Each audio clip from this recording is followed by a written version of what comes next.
If you've been praying, waiting, and hearing absolutely nothing back, this message was made for you. Not for the person who has it all figured out. Not for someone whose faith is running strong right now. This is for the person who is quietly breaking. The one who has been talking to God and wondering if anyone is even listening. Because the silence of God is one of the most disorienting feelings a human being can experience. You're doing everything right. You're praying. You're trying to be better. You're holding on. And yet, nothing. No sign. No answer. Just silence. And in that silence, something dangerous starts to happen. You start to fill in the blanks yourself. You start to think, maybe I'm not good enough. Or maybe God is punishing me. Or worse, maybe he's just not there at all.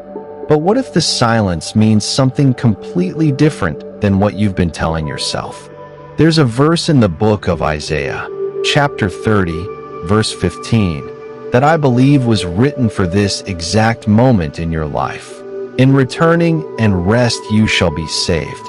In quietness and in trust shall be your strength. Now let's slow down with that for a second, because this verse wasn't written to someone sitting in a peaceful garden somewhere. It was written to the people of Israel, a nation that was anxious, exhausted, and running to every other source of help they could find. They were making deals with Egypt. They were building alliances.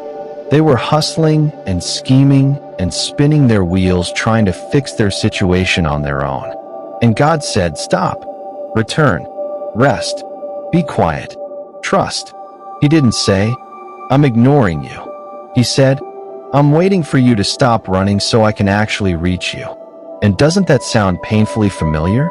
Think about where you are right now. Maybe you're facing something at work, a job you hate, a promotion that keeps not happening, a business that isn't taking off the way you planned. And every single day you wake up and you grind. Think about where you are right now. Maybe you're facing something at work, a job you hate, a promotion that keeps not happening, a business that isn't taking off the way you planned. And every single day you wake up and you grind and you push and you try to force it. You're doing everything the world tells you to do. And still, the breakthrough hasn't come. Or maybe it's a relationship, someone you love who's drifting away. Or you're lonely, really lonely, in a world that ironically has never been more connected. You scroll through people's highlight reels and you wonder what's wrong with you. Why it's so hard. Maybe it's your health, your family, your finances. Maybe it's just this low hum of anxiety that won't go away. This feeling that something is wrong even when you can't name it. That you're somehow falling behind on a timeline you never agreed to. You've prayed about all of it, and God has been quiet. Here's what I want you to consider. What if his silence is not a rejection? What if it's actually an invitation? In 1 Kings chapter 19, the prophet Elijah, one of the most powerful figures in the entire Bible, completely falls apart. He's just come off one of the greatest spiritual victories of his life, and then almost immediately he's running for his life, sitting under a tree in the desert, telling God he's done, that he wants to die. And God's response is interesting. He doesn't speak first. He sends an angel who touches Elijah and says, "Get up and eat." Twice. Just basic care. Just rest and food. Not a sermon. Not a rebuke. Just, you've been running too hard. You need to stop. And then when God does finally speak to Elijah, it's not in the earthquake. Not in the fire. Not in the great rushing wind. The Bible says it was a still, small voice. Some translations call it a gentle whisper. God was not in the noise. And that's the thing about our modern lives that's so quietly devastating. We are never not in the noise. Our phones are in our hands the moment we wake up. We fall asleep to videos, to podcasts, to the infinite scroll of other people's lives. We have become genuinely uncomfortable with silence, with stillness, with being alone in our own heads for more than 60 seconds.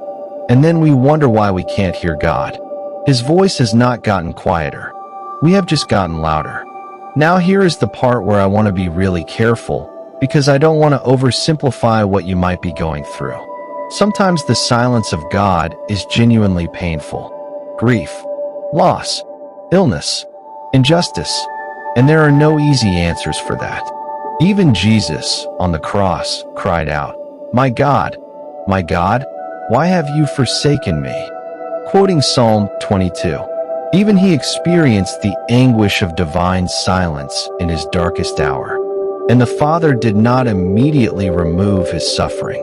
He let it reach its full completion, because what looked like abandonment was actually the deepest act of love in all of human history. So no, I'm not here to tell you that if you just have enough faith, God will fix everything on your timeline. That's not what the Bible teaches, and I think deep down you already know that. What I am saying is this: there are different kinds of divine silence. There is the silence of preparation, like when a surgeon goes quiet right before the most critical part of an operation. The silence isn't absence. It's total, focused presence. There is the silence of restraint, when God is holding something back because what you're asking for would actually hurt you.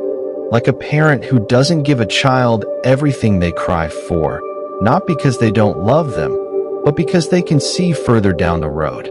And there is the silence of invitation. Be still and know that I am God. Psalm 46 verse 10, not a suggestion, but an invitation into a different way of knowing Him, not through answered prayers and dramatic moments, but through trust that doesn't require proof. So what do you actually do with this? Return. That word in Hebrew is shuvah. It means to turn back, to come back to center. Whatever has been pulling you outward, the anxiety, the striving, the noise, return from it. Not dramatically, just quietly. Every day, choose to come back. Rest, not collapse, not giving up, but rest as an act of faith that says, I believe not everything depends on me. Because in a culture that has made exhaustion into a status symbol, choosing to rest is one of the most countercultural, spiritual things you can do. Quietness.